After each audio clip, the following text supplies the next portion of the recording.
Hi, I'm Kurt Steinbrook, Director of Marketing Services with OurChurch.com, and I'm here with this month's SEO update, so you can stay informed on what's going on in the world of search. We'll go straight to Google, since they launched their Penguin 2.0 update, and I'm sure a lot of people are still curious about what's happening with that. Well, it turns out that Penguin 2.0 wasn't really that exciting. You know, a lot of people were nervous about it. Google really built it up as it's going to be the biggest update that we do all year.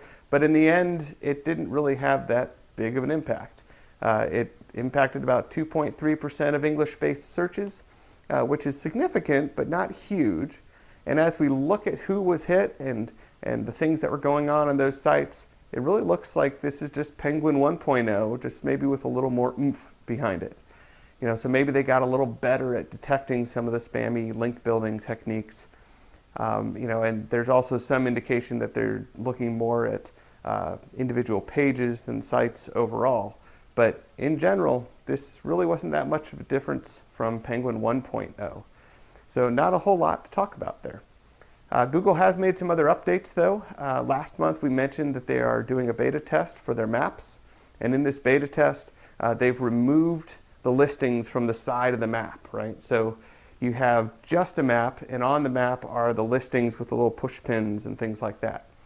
But there's no listings, which means there's no more ranking. You're not number 1, you're not number 10, you're just on the map. And so this is going to be an interesting thing as we watch as it rolls out to the public, whenever it does. You might expect that there's going to be some shift in traffic. So sites that were at the bottom of the list before, they might get more traffic because there's no longer a list. They're just on the map like everyone else. You know, and similarly, sites that were at the top of the list before, they might be getting less traffic now because they're on the same footing as everyone else. So it'll just be something interesting to keep an eye on. You just want to make sure that you're on that first page, of course, so that you're getting that traffic. Google also announced that they're updating how they're dealing with mobile sites.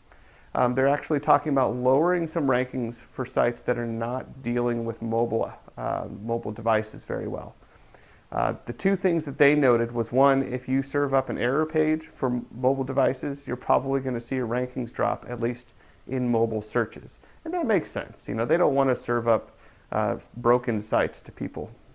At the same time, there's one that's a little less obvious, and you might actually want to look into whether this is an issue for you. If you have a mobile site, there's several sites, or a good percentage of sites, that actually redirect their mobile traffic to a single page. Sometimes it's because they only have one page that they actually optimize for mobile and they send everyone there. But more often, it's that they send everyone to the mobile homepage and then expect them to go through the site from there. Well, Google's saying no mas. They don't want you to do that anymore. Instead, they want you to, to actually have the people go to the pages that they are ranking, because they're actually ranking individual pages, not just your site. So, if they're trying to get to the About Us page, they want you to send them directly to the About Us page. And this makes sense too, because if you redirect everyone to the home page, on some sites it can be very difficult to find the individual page that you were trying to get to. And so that's just a bad user experience.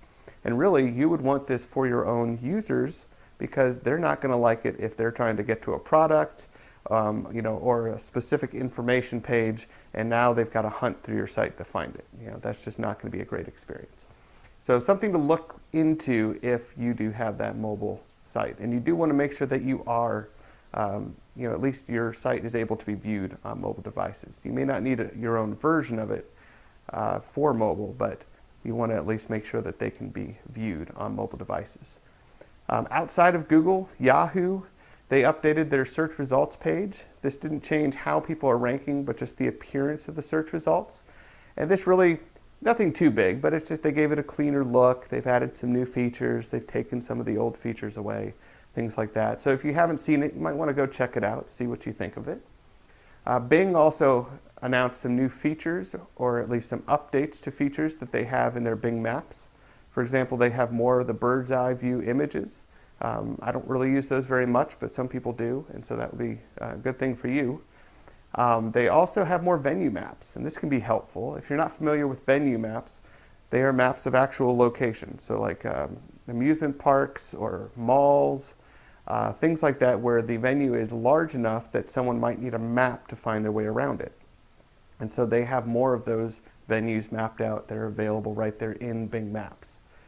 They've also added a report a problem feature. So if you see a business that's out of business or it's moved or something, you can report that directly within that Maps, the Bing Maps feature right there.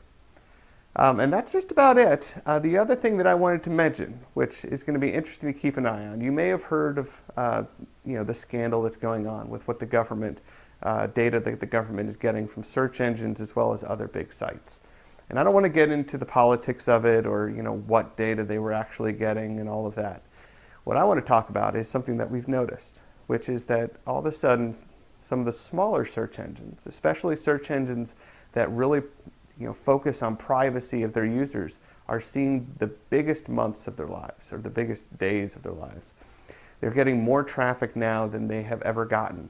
And it seems to be that people are getting a little nervous about what the government is doing, and they're now moving to other sites to do their searches to protect themselves, especially sites like DuckDuckGo.